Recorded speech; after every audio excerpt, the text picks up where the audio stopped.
The incursion and bombardment of Gaza is not about destroying Hamas. It is not about stopping rocket fire into Israel. It is not about achieving peace.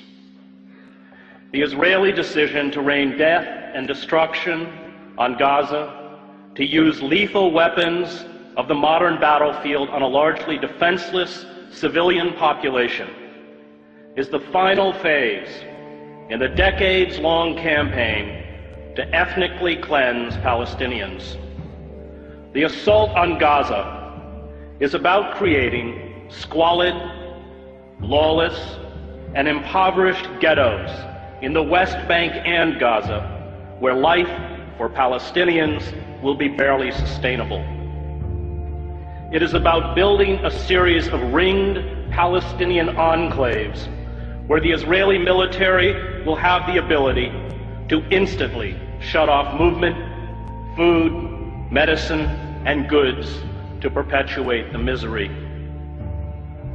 Privilege and power, especially military power, is a dangerous narcotic. Violence destroys those who bear the brunt of its force, but also those who try to use it to become gods.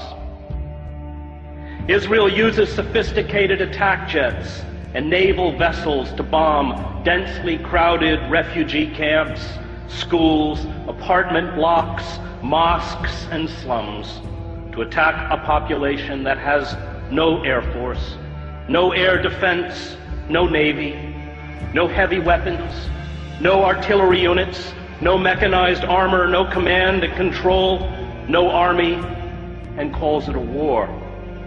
It is not a war. It is murder. Images of dead Palestinian children lined up as if asleep on the floor of the main hospital in Gaza are a metaphor for the future. Israel will from now on speak to the Palestinians in the language of death.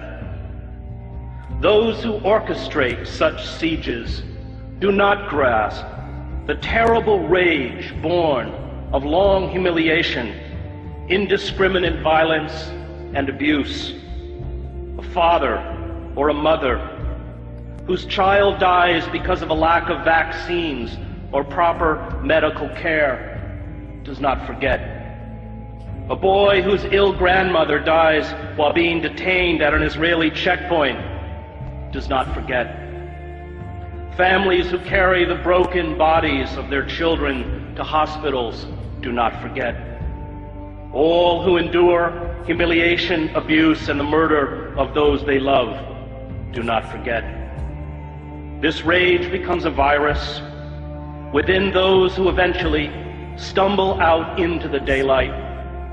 Is it any wonder that 71% of children interviewed at a school in Gaza recently said they wanted to be a martyr? The refusal by our political leaders, from Barack Obama to all but 5 members of Congress, to the major media, to speak out in defense of the rule of law and fundamental human rights exposes our cowardice and our hypocrisy. The public debate about the Gaza attack engages in the absurd pretense that it is Israel, not the Palestinians, whose security and dignity is being threatened. This blind defense of Israeli brutality towards the Palestinians is a betrayal of the memory of all those killed in other genocides in other times. The lesson of the Holocaust is not that Jews are special. It is not that Jews are unique. It is not that Jews are eternal victims. The lesson of the Holocaust is that when you have the capacity to halt genocide, and you do not, no matter who carries out that genocide or who it is directed against, you are culpable.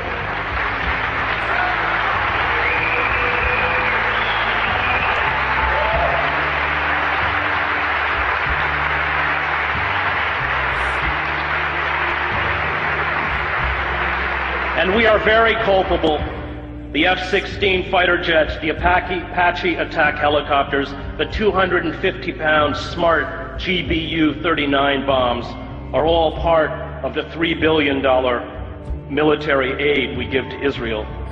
Palestinians are being killed tonight with American-made weapons. But perhaps our callous indifference to human suffering is to be expected.